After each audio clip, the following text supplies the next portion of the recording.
गोपी जन वल्लभ गिरिवरधारी यशोदानंदन ब्रज जन रंजन यशोदानंदन ब्रज जन रंजन यमुना तीर वनचारी यमुना तीर वनचारी जय राधा माधव कुंज बिहारी जय राधा माधव कुंज बिहारी जय राधा माधव कुंज बिहारी। जय श्री श्री राधा माधव की जय, श्रील प्रभुपाद की जय। ओम नमो भगवते वासुदेवाय। ओम नमो भगवते वासुदेवाय। ओम नमो भगवते वासुदेवाय।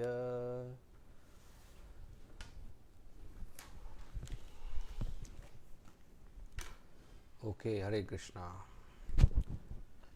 We welcome all the devotees for the Science of Self-Realization course by VIHE Day 4. So today we will discuss about Prakriti, material nature. Yesterday we discussed that Krishna, Absolute Truth, has infinite, unlimited energies, and they are broadly classified into three: spiritual energy, marginal energy, and material energy. Internal potency, marginal potency, and external potency. So each individual soul is the marginal potency, marginal energy, spiritual in nature, but can come under the influence of material energy, hence marginal energy, in margin. And all the expansions of Krishna, Vishnu Tattva and other Nitya Siddhas, they are spiritual potency, spiritual energy. They don't come under material potency, so they are spiritual. And then matter in front of us, material objects of the senses, the gross elements, the subtle elements, all these are material energy. So this material world is created. So there is difference between material nature and material world. What we see around us is the creation, and that is called material world. Prakriti is material nature, not material world. What we see around us is material world created out of material nature.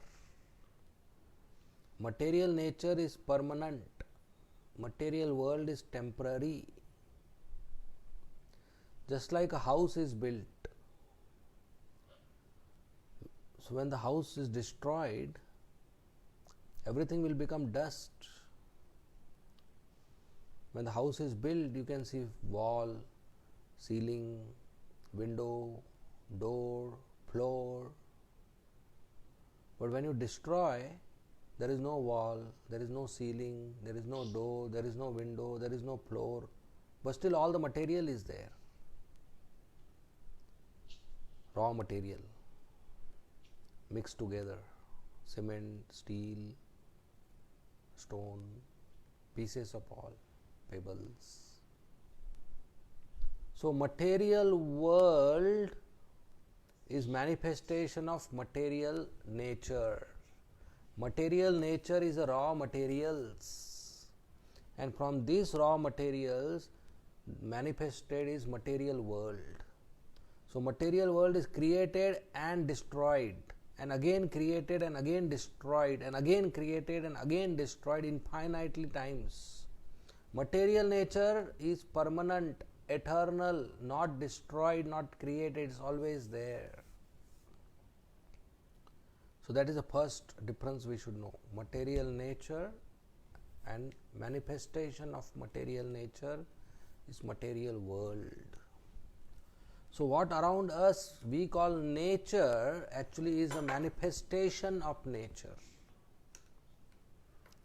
The mountain, the sky, the river, these are all created objects.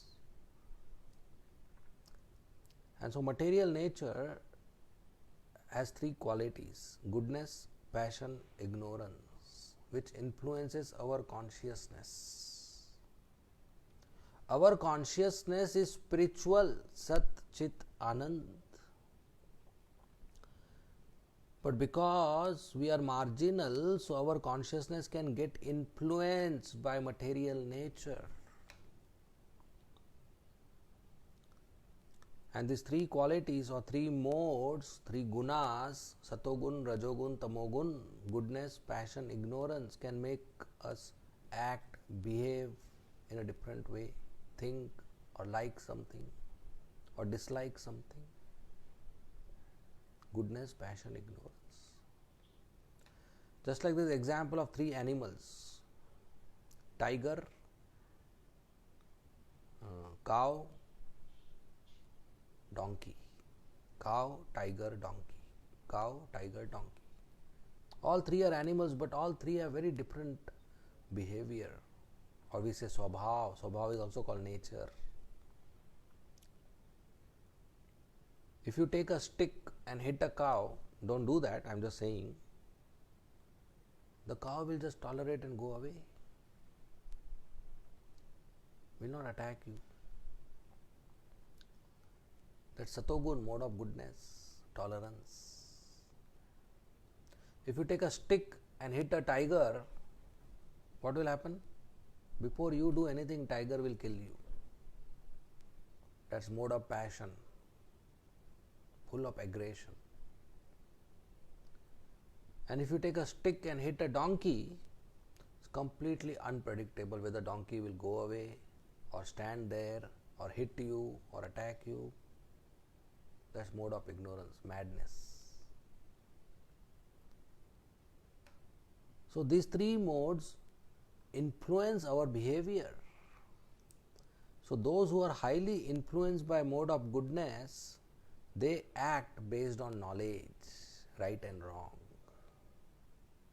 What is right, I will do. What is wrong, I will not do. Those who are highly influenced by mode of passion, they act based on desire, profit and loss. What fulfills my desire, I will do, whether even if it is wrong. And what doesn't fulfill my desire, I will not do, even if it is right to do. So their activity is based on desire, not on knowledge. And those who are highly influenced by tamogun, mode of ignorance, they act madly, lazily, out of mood, whatever comes to their mind they do. No direction, mad, ignorance, lack of knowledge. So these three modes, they influence everything: what we like to eat, what we like to wear, what time we like to sleep, what kind of religious process we follow, what kind of friends we have, what colors we like, what lifestyle we have, what occupation we have. They are completely in control. They are completely controlling us. We are in control. But we don't realize. We think everything is fine. I am independent. I am free. At night, when mode of ignorance is heavy, we feel sleepy. The body is under mode of ignorance, so we feel sleepy. Daytime the body is under mode of passion, so we feel active to work. Morning and evening, early morning and evening, there is mode of goodness, so we feel more fresh and pure. And those who are into mode of ignorance, they sleep for a longer period. Those who are in mode of goodness, they balance. Those who are mode of passion, depends, if they have work to do, they will do whole night. They will less sleep. If they have no work to do, then they will sleep. Those who are in mode of goodness, they like to eat fruits, vegetables, cooked, simple, sabji, dal, rice, roti, milk. Those who are in mode of passion, they will like spicy, good masala, and fast food, and something which is very attractive to the tongue. Those who are in mode of ignorance, they like to eat meat and liquor and drugs and burnt, fermented. Fermented means that which is kept for many days and gives a bad smell, etc. Colors and all aspects of our life is because of influence of mode of passion, ignorance and goodness. Creation is mode of passion, maintenance is mode of goodness, and destruction is mode of ignorance. So all three modes are required. If I want to create something new, I need passion. If I want to maintain what is existing, I need goodness. And if I want to destroy what is existing, I need ignorance. So the material nature consists of the three modes. Now we will go into more details of how the creation happens. Now in Bhagavad Gita, Krishna says, I created this world. That's basic knowledge. But how did you create? That is in Bhagavatam, details of creation. So today I will take a little more details. As we discussed yesterday, let's go into more details. I will not take all the Bhagavatam details, Sankhya philosophy. So when Lord Krishna wants to create, that's Purusha avatar. 3 Purusha avatars are there. 3 Vishnus are there. Purusha avatars. Purusha means, there is Purusha and Prakriti. Purusha means male, Prakriti means female. This is on a transcendental platform. It is not materially how we differentiate bodies, male and female. But all souls are female. Even if you are in a boy body or a male body, technically you are female. Prakriti, we all are Prakriti. What is the difference between Purusha and Prakriti? Purusha is the enjoyer and maintainer, controller. And Prakriti is controlled, gives enjoyment, receives maintenance. So Krishna is the only Purusha in this world. Krishna and his incarnations, his expansions. Everybody else, including us and including we in male body or husbands or fathers, they all are Prakriti, they all are female. Krishna's female. Krishna is supposed to maintain us, enjoy us, control us. He is Purusha. So the 3 Purusha avatars. Mahavishnu, also called Karnodakshai Vishnu, then Garbhodakshai Vishnu and Shirodakshai Vishnu. 3 Purusha avatars. Mahavishnu, Karnodakshai Vishnu, same personality, 2 names. Garbhodakshai Vishnu and Shirodakshai Vishnu. Okay, since I am going to share creation, the process of creation, at some point it may become technical. So instead of asking questions at the end, in between, if you not understand what I am saying, you can ask so that you don't miss. Okay. So Krishna, he expands into these 3 Purusha avatars for the purpose of creation. So when Mahavishnu desires creation to happen, in the spiritual world, in the spiritual sky, in one corner, one cloud appears. Like we have cloud here in our skies during rain, monsoon. So in the spiritual sky, in one corner, a cloud appears. That cloud is called Mahat Tattva. So there are 24 elements which we are going to come to. So that is first element, Mahat Tattva. Mahat Tattva is amalgamation of all the elements of material nature. Everything comes out of Mahat Tattva. Everything we see around us is manifestation of the elements coming out of Mahat Tattva. So mixture, amalgamation. So the spiritual sky, the cloud in the spiritual sky, Mahat Tattva, contains the causal ocean, Karana Sagar, a water ocean, transcendental water, in which Lord Mahavishnu lies down on the surface of water. He has a very, very, very huge, gigantic body, very huge body, very huge, very huge. My hands cannot reach, so huge, very, very huge, cannot imagine. Mahavishnu lying down on the surface of Karana Sagar, causal ocean. And then when he desires that creation happens, gigantic universes. What is a universe? Brahmand. I am not talking about planets. Earth is a planet, Sun is a planet, Moon is a planet, Jupiter, Saturn, Mars, Neptune, Venus, Mercury, Pluto, planet. Like these millions and millions of planets are in one universe. Millions of galaxies, millions of solar systems are in one universe. That is a very gigantic universe. So out of Mahavishnu's body, millions of universes come out. Millions of universes come out from his bodily pores. We have bodily pores from which our sweat comes out. His bodily pores, universes come out. Millions of universes. Gigantic universes. So you can imagine what is the dimension, what is the height of and length and breadth of Mahavishnu. How big is his body? We can't even estimate.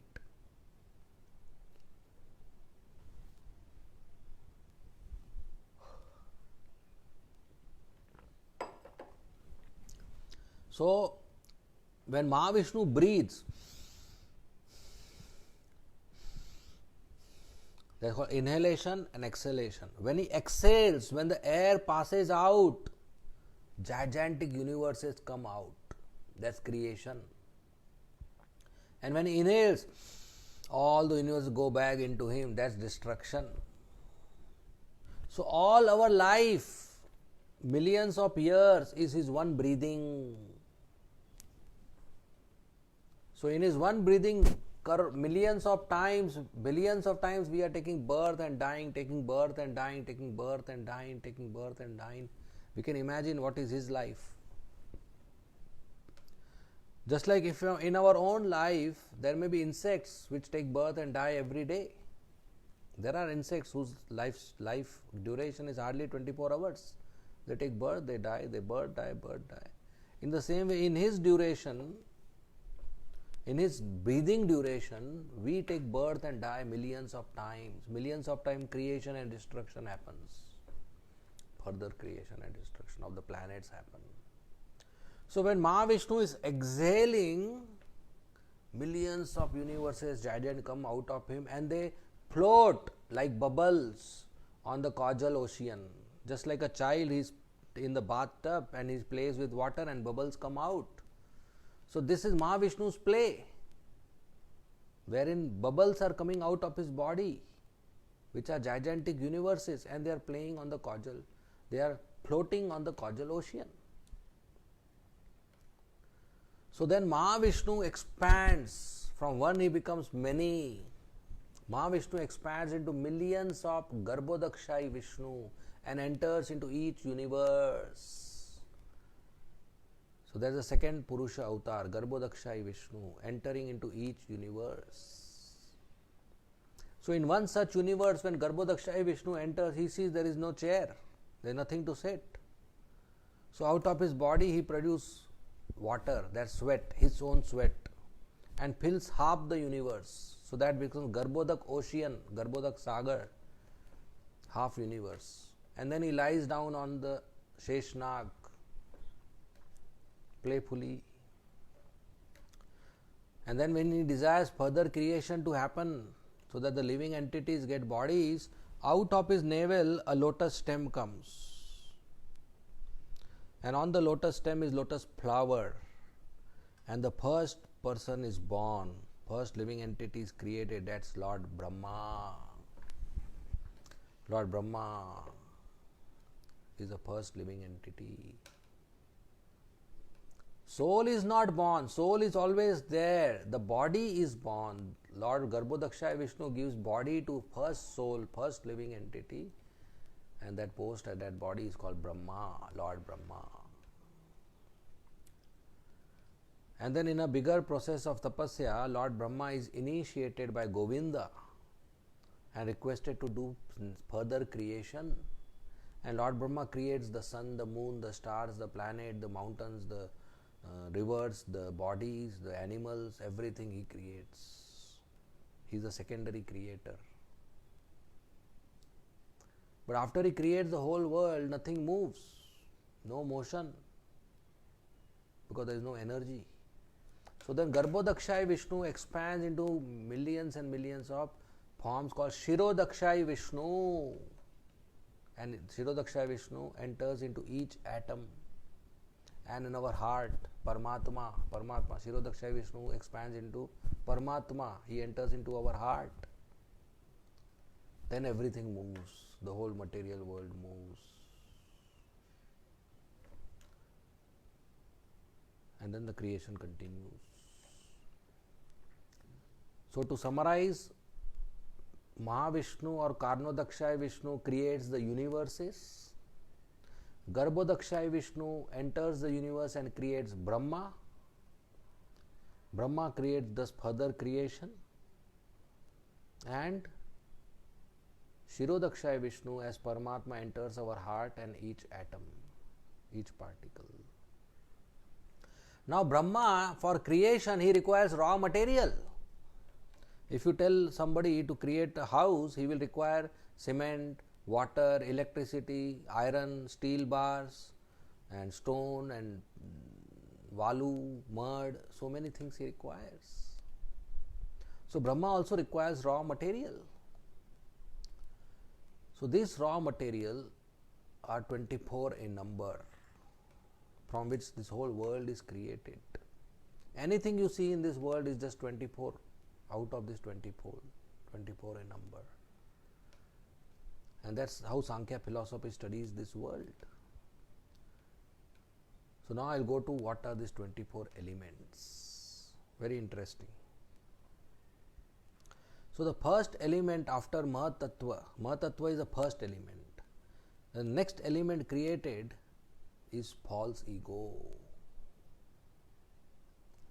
Three modes are also created from Mahatattva, but they are not elements, they are qualities, so they are not counted in this.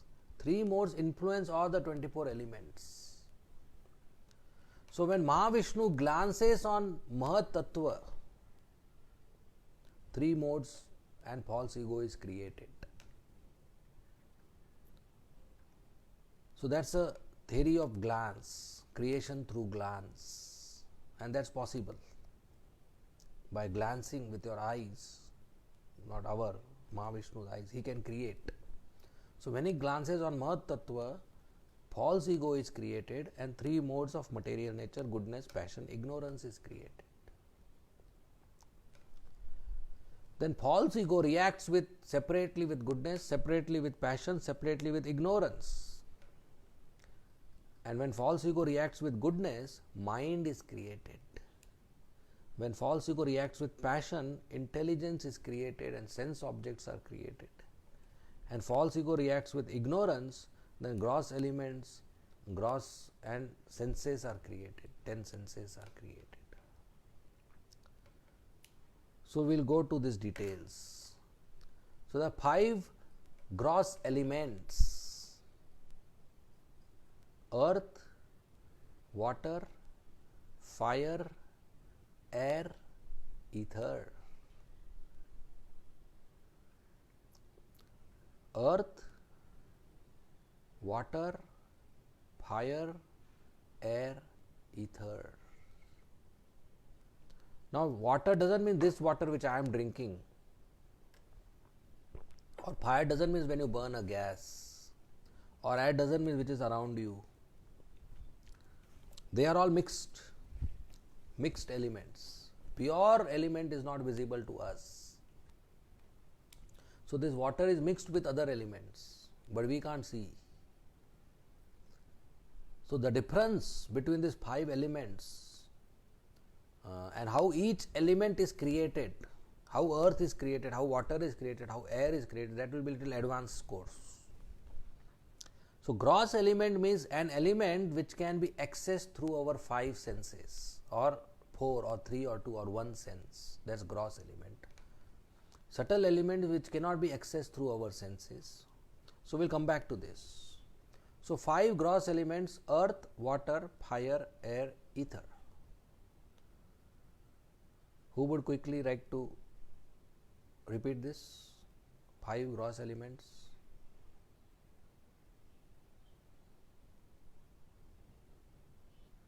Earth, fire, ether, air, water. Okay. Earth, water, fire, air, ether. It would be good if you remember the sequence, because then the next part will be easy. Okay, next. Earth, water, fire, air, ether. Okay, good. Next. Earth, water, fire, air, ether. Very nice. Next. Earth, water, fire, air, ether. Good. Next. Earth, water, fire, air, and ether. Right. Yeah, so these are 5 gross elements. Then there are 3 subtle elements which cannot be accessed through our 5 senses, but they exist. Mind, intelligence, false ego. Mind, intelligence, false ego. Mind is an element or faculty by which we think, we feel and will. Thinking, feeling, willing. Intelligence takes decisions, discriminate between good and bad. And false ego gives false identity. I am a boy, I am a girl, I am an Indian. That's false ego. So now these elements interact also. That interaction I will explain at the end of all the 24 elements. So we are finished with 1 Mahatattva, 5 gross elements and 3 subtle elements. Now 5 senses. That's easy. Eyes, ears, nose, tongue, skin. These are called Gyanendriya, knowledge acquiring senses. 5 knowledge acquiring senses: eyes, ears, nose, tongue, skin. These 5 senses help us to get knowledge of the world around us. If a person is alive and he doesn't have 5 senses, what will he do? Because he'll have no input, no knowledge of the around us. How do you know I am speaking?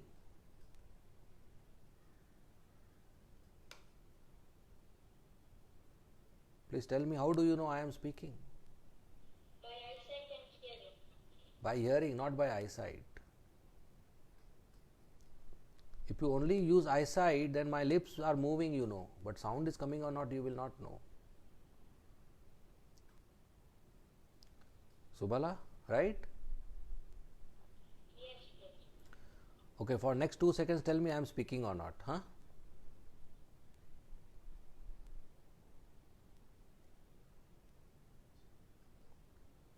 Tell me, did I speak? No. What did your eyes say? I say Yes. that you speak. Ears say no. So then there will be a big fight in life. So the only way you can know sound is by ears. So how do you know I speak? Your ears is telling you, your ears is giving you knowledge. Okay? How do you know I am wearing orange color?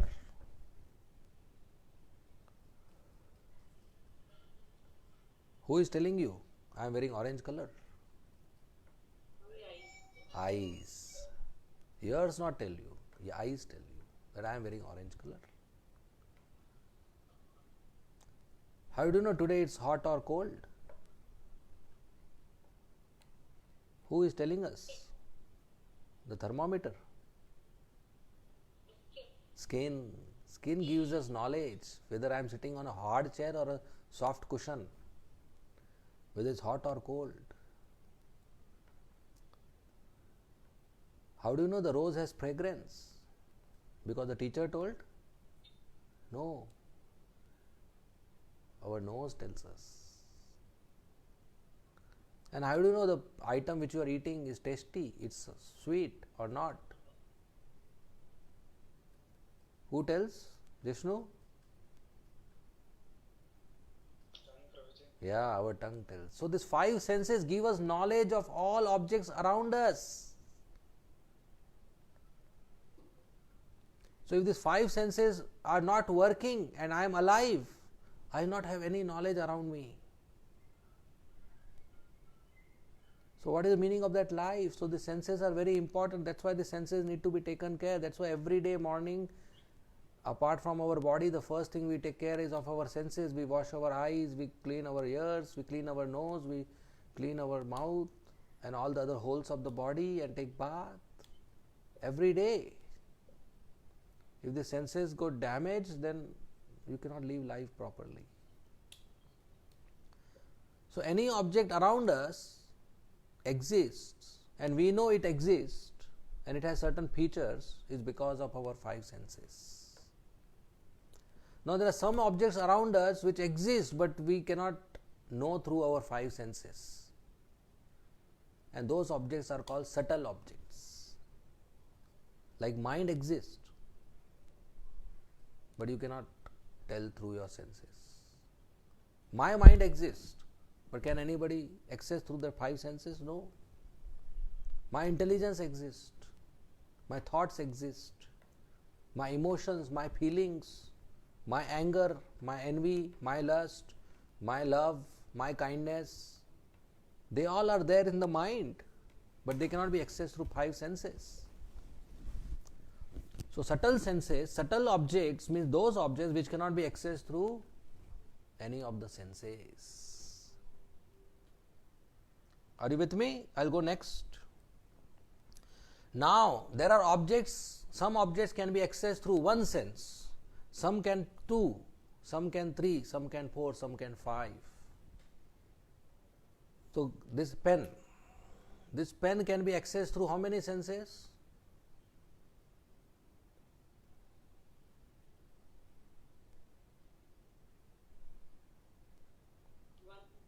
1.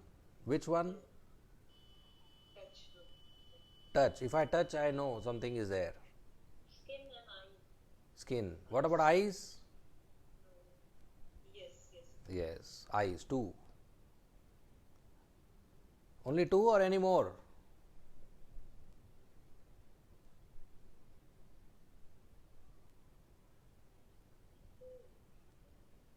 What about ears? There is some sound coming. See? You can hear I am banging on my table. What about taste? I can use my tongue and know this exists. I may not identify what it is, but I know it exists. The existence can be accessed through tongue and through smell also. So this pen can be accessed through all the 5 senses: eyes, ears, nose, tongue, skin. Are you with me? I am not saying your sound will tell you this is a pen, but sound will tell you some object exists. So eyes will tell you this is pen. Ears will tell you some object exists. Tongue will tell you some object exists. In fact, let me tell you more clearly. The eyes don't tell you this is pen. Your intelligence tells you this is pen. Somebody in childhood told you this is called pen. Otherwise, eyes can tell you this is an object. Your intelligence tells this object is called a pen. Okay. So this pen can be accessed through how many senses? All 5 senses. So it's called gross element. It contains all the 5 elements: earth, water, fire, air, ether. Gross object. Okay. So that which can be accessed only through 4 senses. That's water. Water, which sense water cannot access? Now that's a tricky one. Is there once?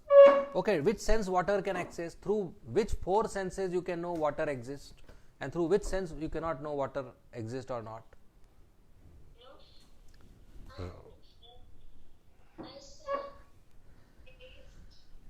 Okay. Can by eyes you know water exists if I keep it in front of you? Yes. Because water can be seen. Touch? Yes. Taste? Sound? Smell? No. So water cannot be accessed through nose. Water is odorless. Are you with me? So water can be accessed through 4 senses. Now an object which can be accessed only through 3 senses is fire. Fire can be seen, heard, and touched. There is no smell in fire. There is no taste in fire. Don't try also. And air is an object which can be accessed through only 2 senses, sound and touch. And sound is an object which can be accessed through only ears. So anything which cannot be accessed through 5 senses is subtle, beyond 5 senses. Anything which can be accessed through 5 senses must contain earth element. And 4 senses only must contain fire element. Water element. 3 senses fire, 2 senses air, 1 sense ether. Okay? So wherever earth is present, fragrance will be present in that object. In other words, if an object has fragrance, then earth element is present in that. If an object has taste, then water element is present in that. If an object has shape, form, then fire element is present in that. And if an object has touch, air element is present in that, soft or hard. And if there is sound, then ether element is present in that. So these 5 elements are connected to 5 senses and are connected to 5 what is called objects of senses. Okay, we come back to gross elements. I went little bit extra. So 5 gross elements: earth, water, fire, air, ether. And 5 Gyanendriya, knowledge acquiring senses: eyes, ears, nose, tongue, skin. Now each Gyanendriya has corresponding tan matra, corresponding sense object, or technically it's called object of sense. For eyes, the object of sense is shape or form. For ears, the object is sound. For nose, the object is smell. For tongue, the object is taste. And for skin, the object is touch. So for 5 senses, there are 5 object of senses. Form, like eyes, ears, nose, tongue, skin. In the same way, form, sound, smell, taste, touch. Okay? So who will tell me 5 senses and 5 object of senses?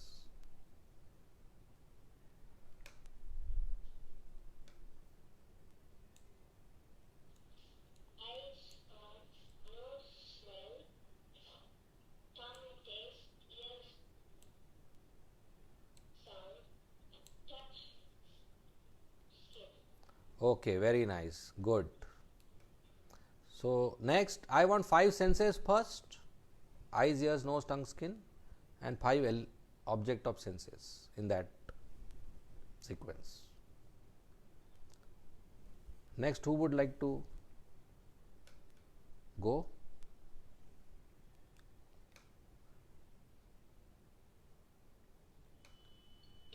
Eyes, ears, nose, tongue, and skin, and form, sound, smell, taste, and touch. Okay, very nice. Good. Next. Eyes, ears, nose, mouth, and skin. Come back, Varshana. Eyes, ears, nose, mouth, and skin. No. Taste, and skin. No. Tongue, Varshana. Who will help? Yes, not mouth, tongue. There's a difference. Varshana, is that okay? There's a difference between tongue and mouth. Tongue is a sense. Mouth is also a sense, but it's an organ. It comes in different list. Go ahead again. Eyes, ears, nose, tongue, and skin. Form, sound,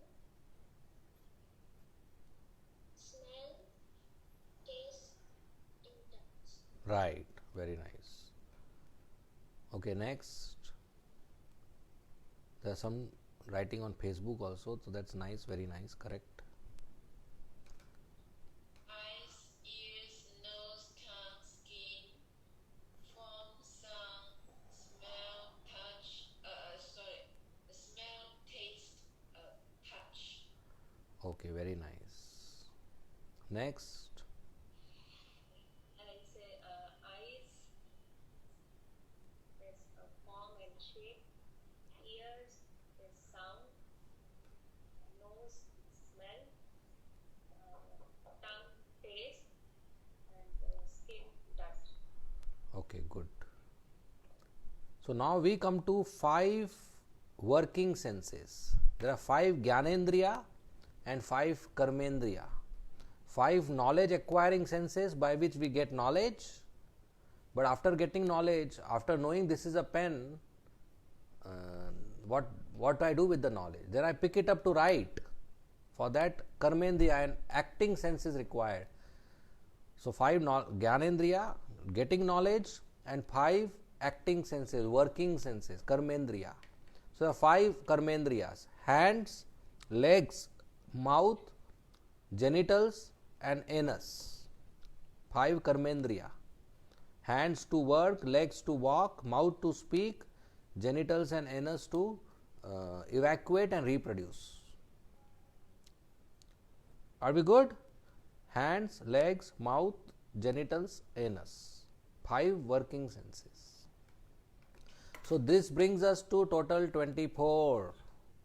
5 gross elements, 5 senses, 5 object of senses, 5 working senses, 3 subtle elements, that's 23, and then 1 Mahatattva, 24.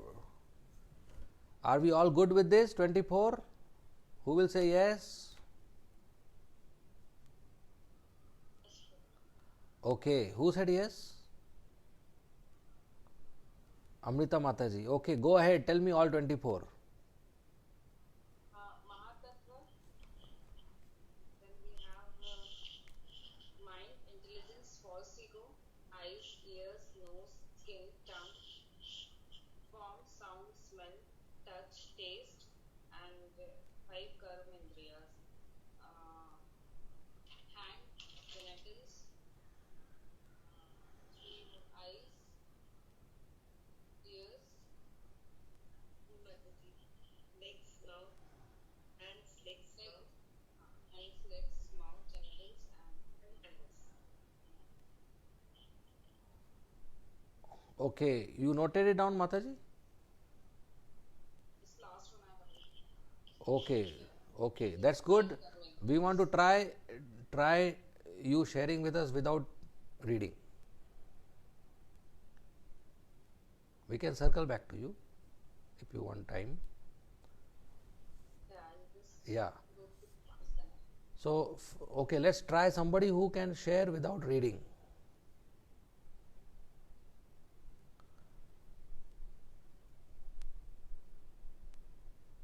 Okay, who is feeling? Okay, let me try. Yes, Mataji. The 24 elements. First we have earth, water.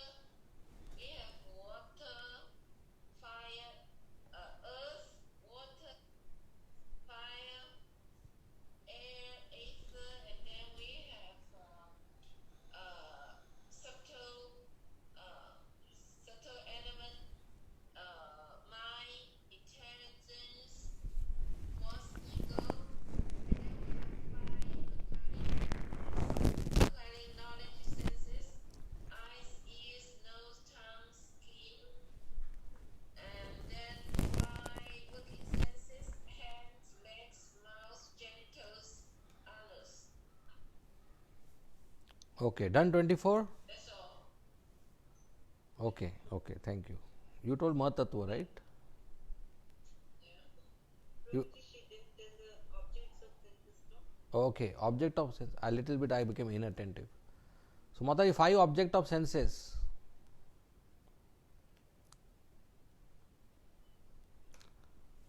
Hare Krishna. It seems you missed 5 object of senses.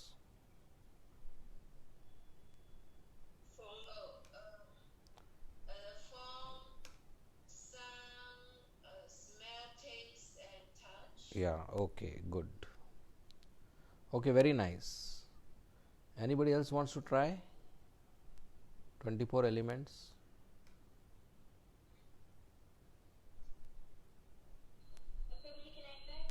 Yes, Subala.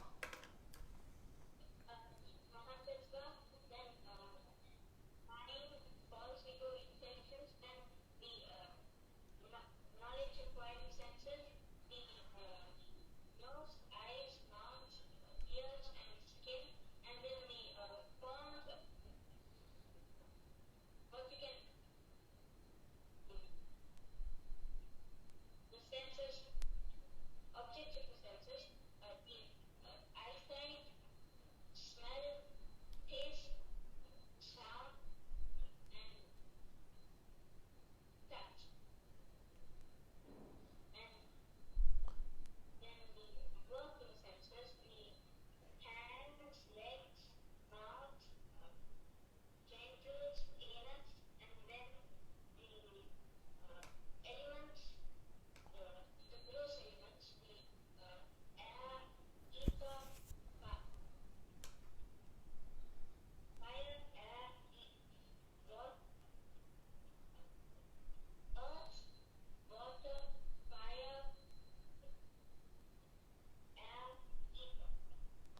Okay, good. Very nice. So, 24 elements. 5 gross elements, 5 karmendriyas, knowledge acquiring senses, 5 working senses, 5 tanmatras, object of senses, 3 subtle elements, and 1 Mahat Tattva. Generally, in the sequence, Mahat Tattva comes last after 3 subtle elements because they are subtle, but fine. So, whole world, everything is 24 elements, nothing else. Anything you see in this world, the pen, the table, the cloth you are wearing, the rice you are eating, the building you are seeing, 20, nothing else in this world, 24 elements.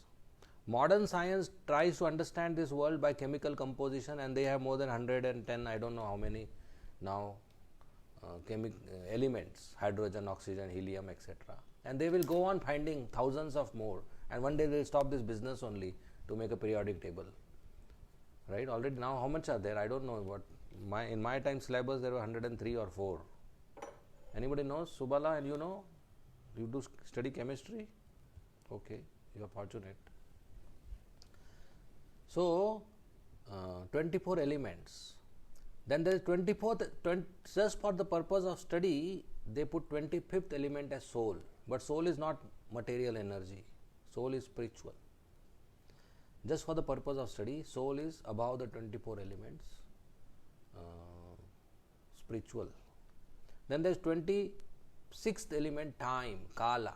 Time is not part of the 24 elements. Time is separate energy of Krishna. It requires a separate class, what is time. And then 26th is super soul, Paramatma or Krishna himself. So, in order to study spiritual and material world both, only these 26 concepts are required.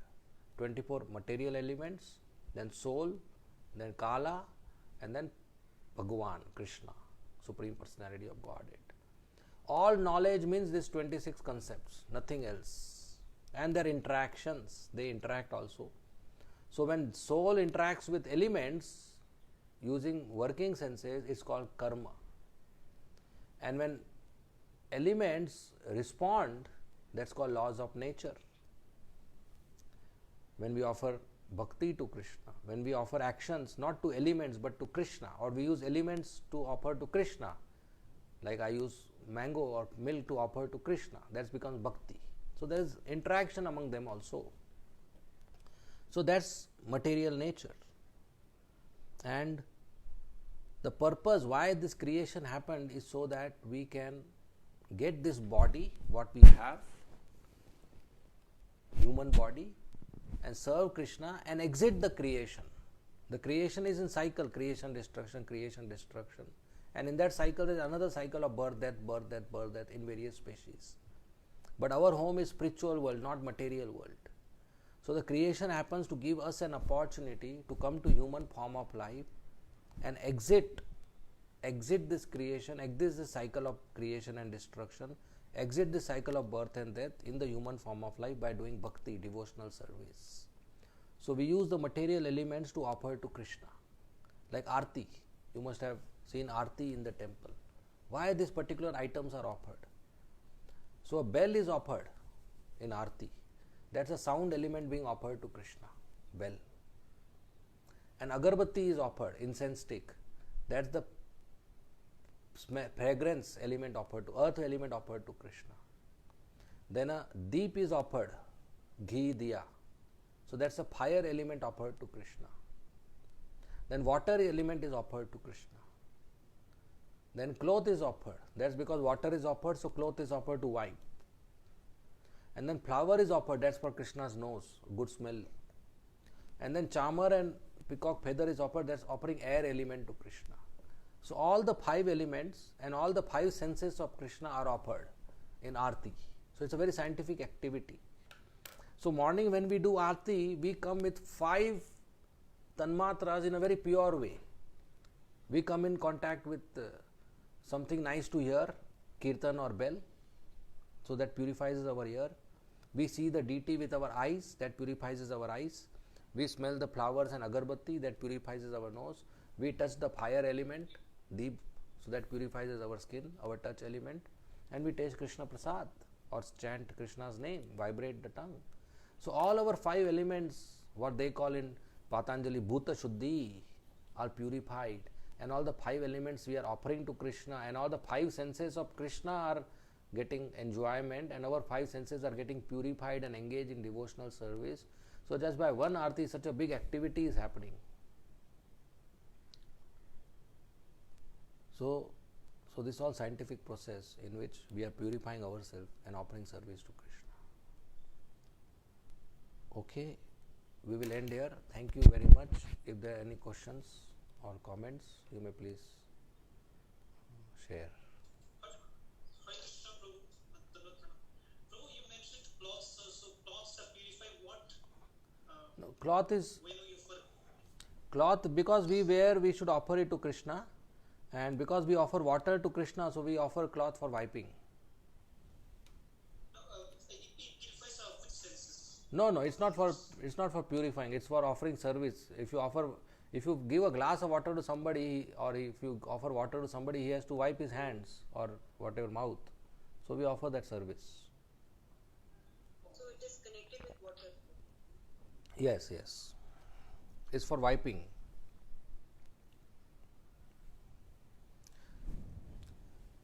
Okay. We can say water is offered for tongue, but then tongue is inside the lips, so water touches the lips, so we use the cloth to wipe the lips. Okay, Rupeshwar Gaurang Prabhu, Rajeshwar Gaurang Prabhu. Okay. Next, any questions? Any more questions?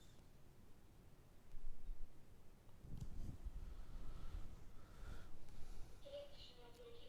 Guruji, when false ego reacts with goodness, passion, ignorance, what comes? Yeah, when false ego reacts with goodness, mind comes. When false ego reacts with passion, intelligence and object of senses come.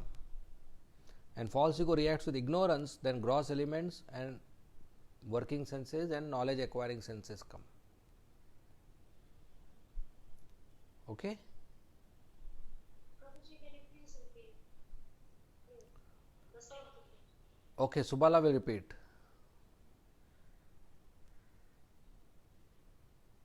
When false ego is reacted with goodness, mind gets produced. When false ego is reacted with passion, intelligence is there. And when false ego is reacted with ignorance, there's gross and organic senses. Okay. One more thing is, with intelligence comes tanmatras also, object of senses also. 5 object of senses.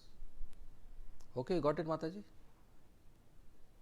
Yes, thank you. Okay. So, a better word instead of reaction will be combination.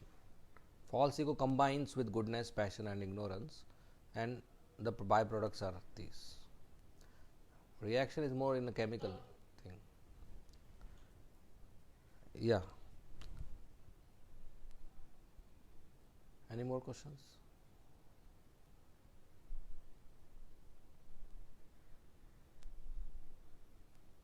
Hare Krishna Prabhuji, when soul interacts with the working senses, it is karma. When elements respond, that is what. As per laws of nature. That's laws of nature.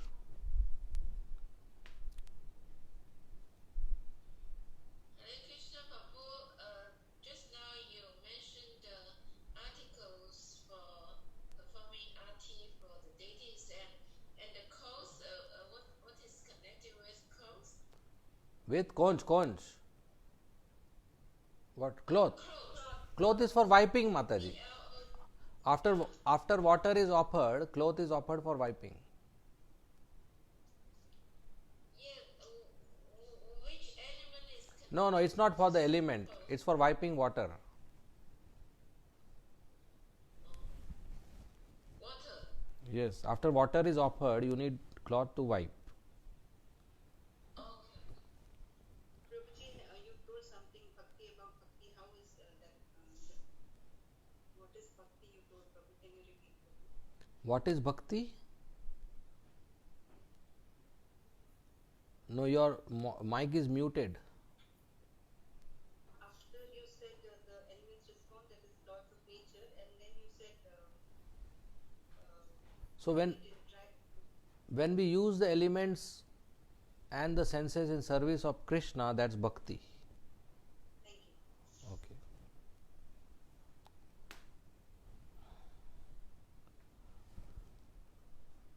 Any more questions? What is the difference between the three spiritual elements? Sorry, come back, Subala. Come back.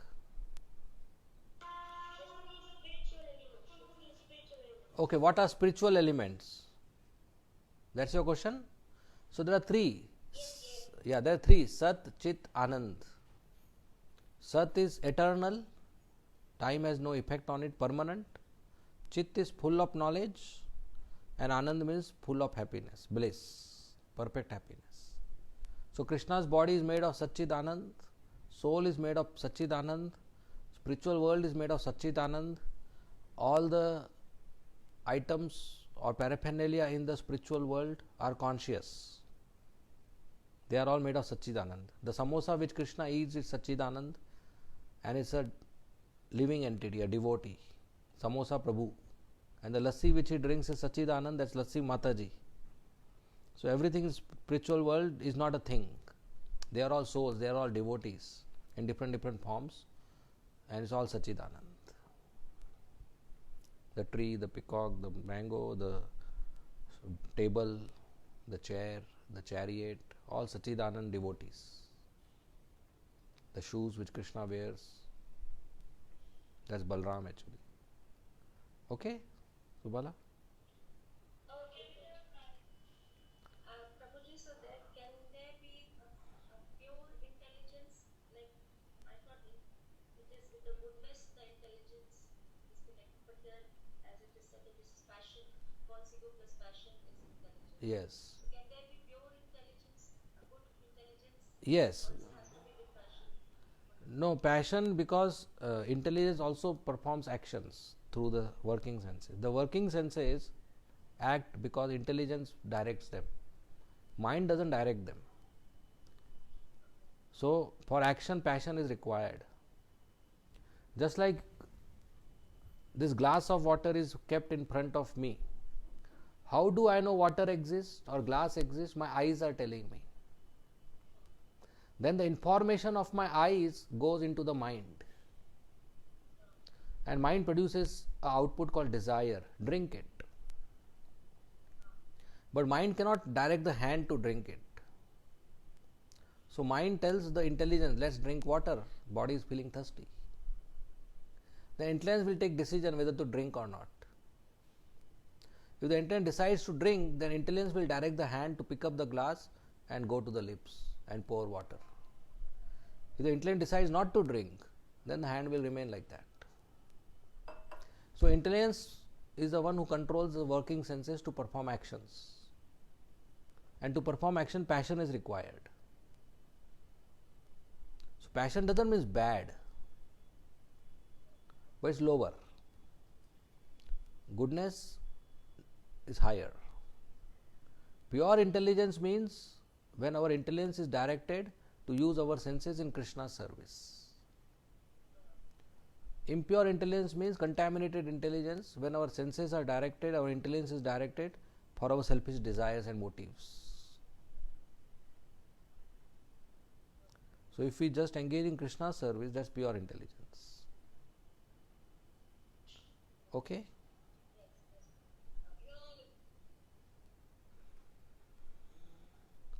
Next.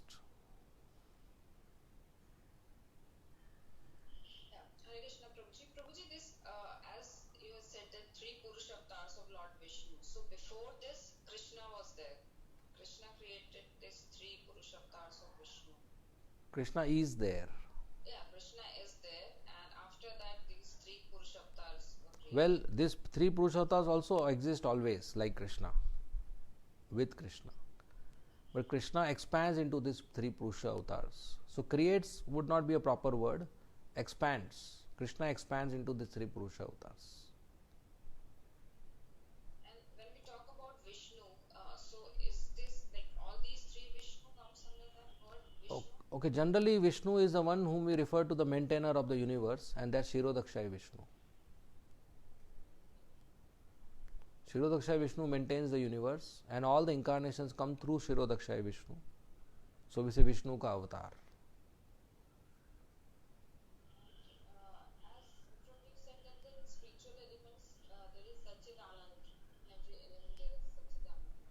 So when a soul goes back to Godhead, the soul becomes Sachidanand.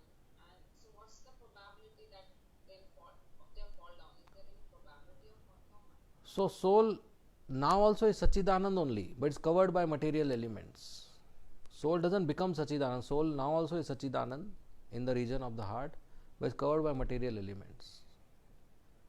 So the probability is very less. Possibility exists because the soul can misuse free will anytime. But the probability is very less because Krishna promises in Bhagavad Gita, once you come back, you will not go back. Like we are in this condition, so we are coming from that place only now after fall down. Yeah, so it happens only once. Once bitten, twice shy. They say once you burn your tongue with hot milk, next time when you drink lassi also you will be careful. So once it happens, it doesn't happen again. It's a rare occurrence.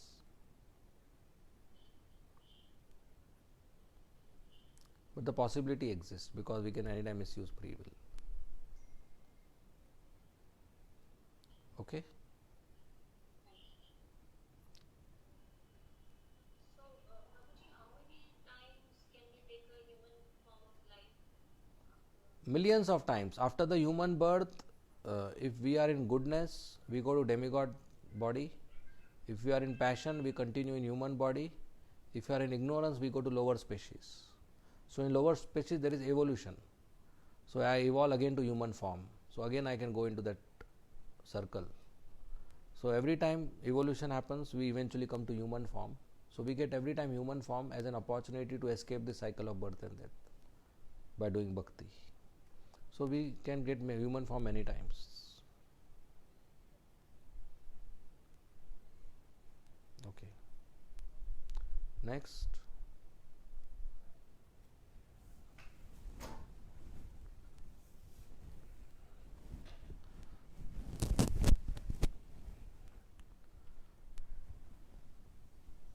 Any more questions?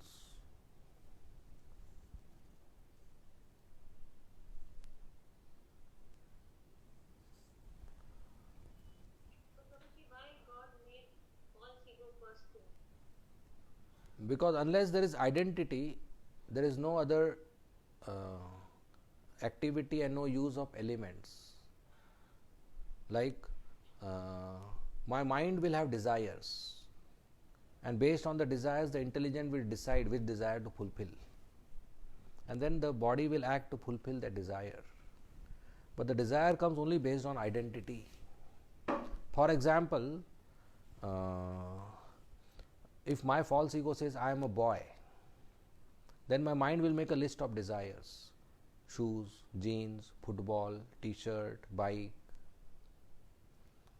But if my false ego says I am a girl, then the same mind is not different, will make a different set of desires: lipstick, bangles, ornaments, frock, whatever things. So if my false ego says I am chief executive officer of a company, then the mind will say car, laptop, secretary, table, chair, AC, cabin. Right? If my false ego is that I am a pig in the pig body, same mind, then it will say stool, female pig, gutter, dirt. So based on the identity, the mind gives a list, and based on that list, the intelligence and body acts. So if there is no identity, a person will go mad, like a mad person in the mental hospital. He is not clear who is he, so he cannot perform actions. So, we can't perform bhakti also if the false ego is not there. No, that's real ego. I am servant of Krishna. That's real ego. False ego is taking us away from bhakti.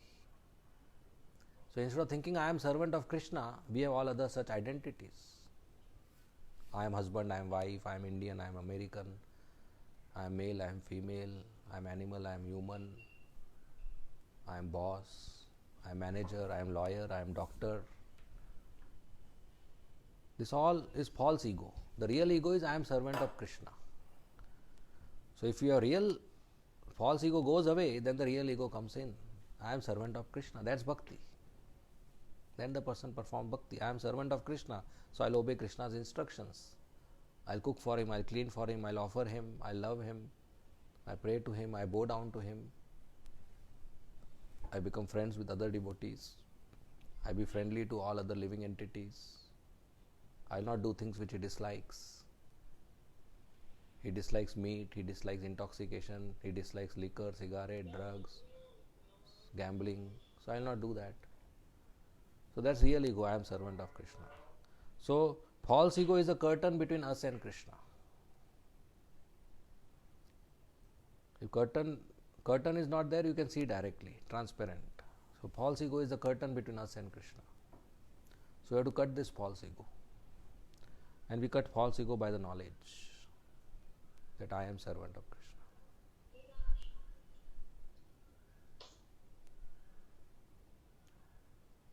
Okay? Yes, sir. Yeah. Any more questions?